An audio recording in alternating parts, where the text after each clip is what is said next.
The silent parking lot. The night was cold and still, the kind of stillness that can only be found in the deep hours between midnight and dawn. Rachel shivered as she pulled into the parking lot of her apartment complex, the dim streetlights casting long shadows over the deserted space. She glanced at the clock on her dashboard, 2:37 a.m. She was late, later than usual, but the overtime was necessary if she wanted to keep up with her mounting bills. She sighed and killed the engine, the sudden silence amplifying the eerie quiet of the lot. The vast expanse of asphalt stretched out before her, dotted with a few scattered vehicles, their dark shapes like slumbering beasts.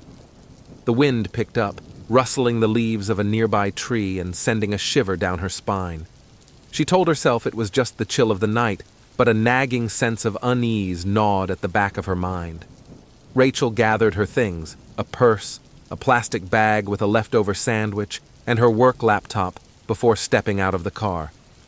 Her footsteps echoed in the emptiness, each step sounding louder than it should. She quickened her pace, the familiar path to her apartment suddenly feeling much longer and more sinister. As she neared the stairwell leading up to her building, a sound stopped her in her tracks. It was faint at first, barely audible over the gentle hum of the wind. A soft, almost imperceptible whispering. She turned, scanning the lot behind her. Nothing moved. The parked cars remained still, silent sentinels in the night. She shook her head, chalking it up to her tired mind playing tricks on her, and continued walking. The whispering grew louder. Rachel froze, her breath catching in her throat. It wasn't just one voice, but several, all murmuring together, a cacophony of indistinct words that sent a chill down her spine.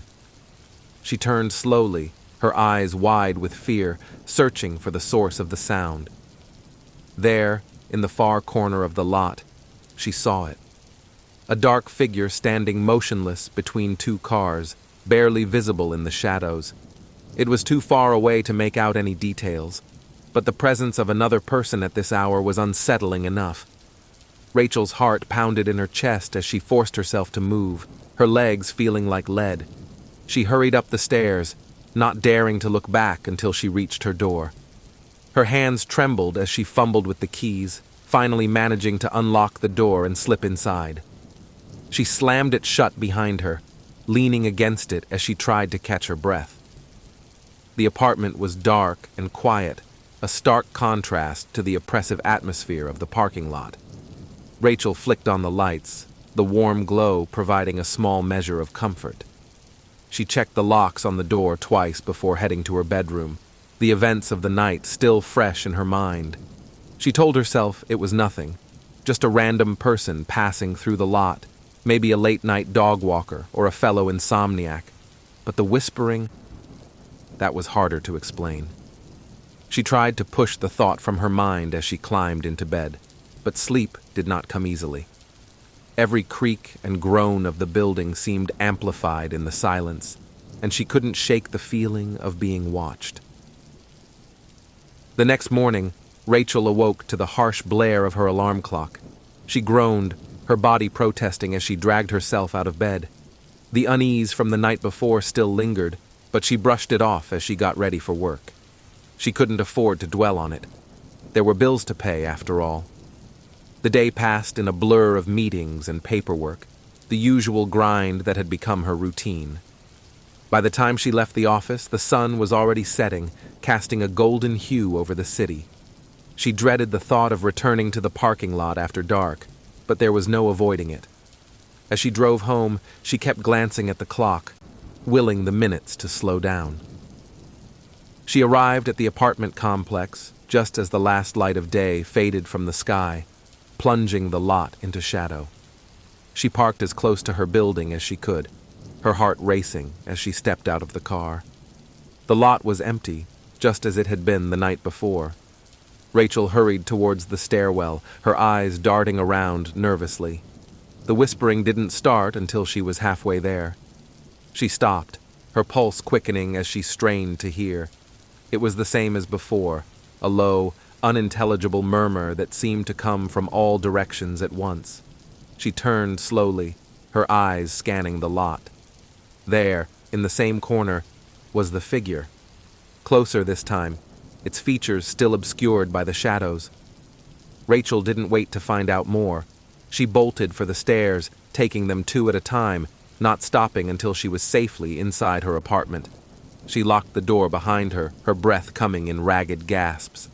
This was more than just a random occurrence. Something was very wrong.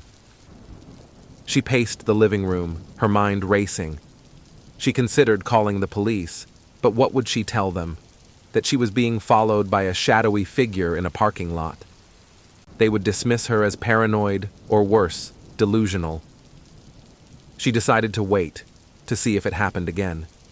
Maybe it was just a coincidence, a figment of her imagination fueled by exhaustion and stress. The third night was the same. The whispering started as soon as she stepped out of the car, growing louder with each step. The figure was there, closer still, its form more distinct, but still shrouded in darkness. This time, Rachel didn't run. She stood her ground, her fear turning to anger. She was tired of being scared, tired of feeling helpless. "Who are you?" she shouted, her voice echoing through the empty lot. "What do you want?" The whispering stopped abruptly, leaving a deafening silence in its wake. The figure didn't move, didn't respond. Rachel's anger faltered, replaced by a deep, primal fear. She took a step back, then another, before turning and running for the stairs. She didn't look back until she was inside, the door locked securely behind her. She sank to the floor, her body trembling. This was no coincidence. Someone, or something, was stalking her. She knew she couldn't face it alone. She needed help. Rachel called her friend Mark, the only person she trusted with something like this. He arrived within the hour, his expression serious as she recounted the events of the past few nights.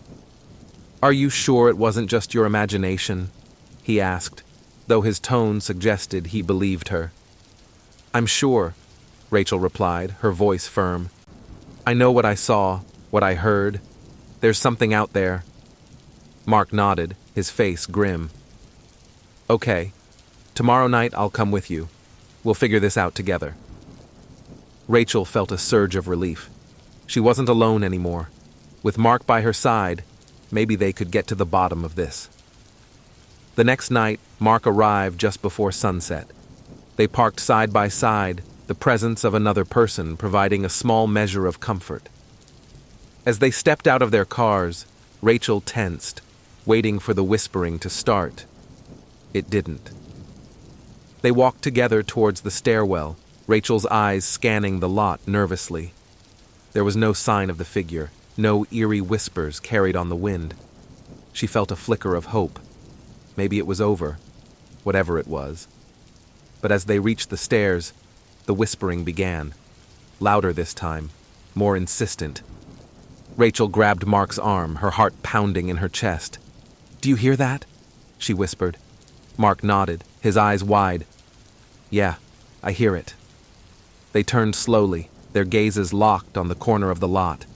The figure was there, closer than ever, its features still obscured by the shadows, but undeniably human. Mark took a step forward, his face set in determination. "Stay here," he told Rachel. "I'm going to see who it is." "No," Rachel protested, grabbing his arm. "Don't go. We don't know what it is." Mark hesitated, then nodded. "Okay, let's go inside and call the police." They hurried up the stairs, the whispering growing fainter as they moved away from the lot. Once inside, Mark called the police, his voice steady as he explained the situation. Rachel watched him, her heart still racing. She hoped the police would take them seriously, that they would find whoever, or whatever, was stalking her. The police arrived within minutes, their presence a welcome relief. They searched the lot thoroughly but found nothing. No signs of anyone hiding, no evidence of any wrongdoing. The figure was gone, as if it had never been there. The officers were sympathetic, but there was little they could do. They promised to increase patrols in the area, to keep an eye out for anything suspicious. But Rachel knew that wouldn't be enough. Whatever was haunting the parking lot, it was beyond their understanding. Mark stayed with her that night, the two of them huddled on the couch, too afraid to sleep. They talked in hushed tones, trying to make sense of what was happening. But there were no answers, only more questions. As the first light of dawn crept through the windows, Rachel felt a sense of dread settle over her. She knew this was far from over. The figure would be back, and she didn't know if she would survive the next encounter. The following night, Rachel and Mark prepared for a confrontation. They armed themselves with flashlights and whatever makeshift weapons they could find. Kitchen knives, a baseball bat. They parked their cars side by side, the familiar sense of dread settling over them as they stepped into the lot. The figure was there, waiting for them. Closer than ever, its features still obscured but undeniably human. Mark raised his flashlight, the beam illuminating the figure's face for the first time. Rachel gasped, her blood running cold. The face was pale and gaunt, the eyes sunken and hollow. It was a man, or at least it had been once. Now it was something else, something not quite alive, but not entirely dead either. The man, or the creature, smiled, a chilling grin that sent a wave of terror through Rachel. The whispering grew louder, more insistent, filling her mind with 1,000 indistinct voices. "Who are you?" Mark demanded, his voice shaking. The creature's smile widened, but it didn't respond. Instead, it took a step forward, its movement slow and deliberate. Rachel and Mark stepped back, their fear palpable. "Stay back!" Mark shouted, raising the baseball bat. "I mean it!" The creature stopped, its eyes locking onto Rachel's. She felt a cold hand grip her heart, the whispering filling her mind, drowning out all rational thought. She knew in that moment that this was no ordinary stalker. This was something ancient, something malevolent. "Rachel," the creature whispered, its voice a chorus of 1,000 tortured souls. "Join us!" Rachel screamed, the sound piercing the night. She turned and ran, Mark close behind her. They didn't stop until they were inside the apartment, the door locked securely behind them. They huddled together on the couch, their bodies trembling with fear. The whispering had stopped, but the memory of it lingered, a haunting reminder of the terror they had faced. "We need to leave," Rachel said, her voice barely above a whisper. "We can't stay here." Mark nodded, his face pale. "We'll go first thing in the morning. Pack your things. We're getting out of here." They spent the rest of the night packing, their fear driving them to move quickly. By the time the sun rose, they were ready to leave. Rachel felt a flicker of hope as they loaded their bags into the car. Maybe they could escape. Maybe they could outrun whatever was haunting them. But as they pulled out of the parking lot, Rachel couldn't shake the feeling that they were being watched. She glanced in the rearview mirror, her heart skipping a beat. The figure was there, standing at the edge of the lot, its hollow eyes locked onto her. The whispering began again, filling her mind with 1,000 indistinct voices. "Rachel," the voices called, "join us." She tore her gaze away, focusing on the road ahead. They drove in silence, the oppressive atmosphere of the parking lot fading as they put distance between themselves and the apartment complex. But Rachel knew, deep down, that this was far from over.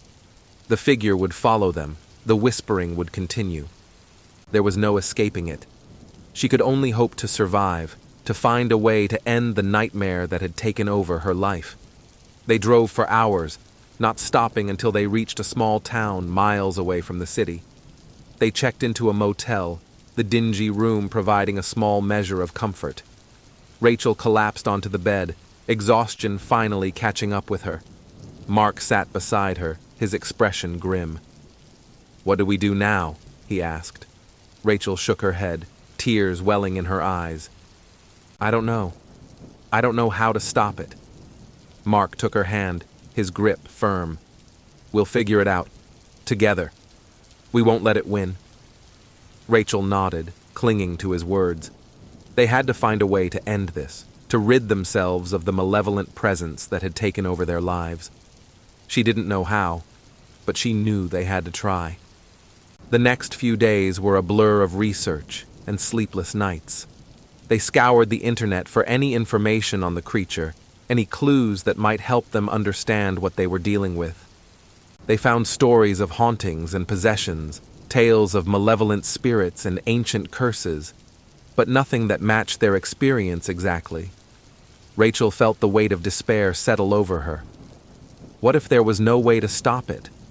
What if they were doomed to be haunted forever? Then, one night, as she was scrolling through yet another forum on the paranormal, she found something. A post from someone who had experienced something similar. A haunting by a malevolent spirit that whispered in the night, a figure that appeared in the shadows. The post was old, buried in the depths of the forum, but it was a glimmer of hope. Rachel read through the comments, her heart pounding. One user mentioned a ritual, a way to banish the spirit and break its hold. It was risky, and there were no guarantees it would work, but it was the only lead they had. Rachel and Mark gathered the necessary items, a candle, a mirror, and a small knife. They followed the instructions carefully, setting up the ritual in the motel room. As they lit the candle, Rachel felt a chill settle over the room, the air growing thick with an oppressive presence. They stood before the mirror, their reflections distorted in the flickering candlelight. Rachel took a deep breath, steeling herself for what was to come. "Spirit," she called, her voice steady. "We banish you. Leave us in peace." The whispering began, a low murmur that grew louder with each passing second. The figure appeared in the mirror, its hollow eyes locked onto Rachel. She felt a wave of terror wash over her, but she held her ground. "Leave us!" she shouted, her voice echoing through the room. "You are not welcome here." The figure's smile widened, but it didn't move. Rachel took the knife, her hands trembling, and made a small cut on her palm. She let the blood drip onto the mirror, the crimson drops staining the glass. The whispering grew louder, a cacophony of voices that threatened to overwhelm her. But she kept going, repeating the words of the ritual, her voice growing stronger with each repetition. "Leave us. You are not welcome here." The figure in the mirror writhed, its form distorting and shifting. The whispering reached a fever pitch, then abruptly stopped. The figure vanished, leaving only their reflections in the mirror. Rachel and Mark stood in stunned silence, the oppressive atmosphere lifting. It was over. The figure was gone. They collapsed onto the bed, exhaustion washing over them. They had done it. They had banished the spirit, broken its hold over them. As they lay there, Rachel felt a sense of peace settle over her. They had survived. They had won. But deep down, she knew they would never forget the terror they had faced. The whispering, the figure in the shadows, it would haunt their memories forever. And as they drifted off to sleep, the whispering began again, faint and distant, a haunting reminder that some nightmares never truly end.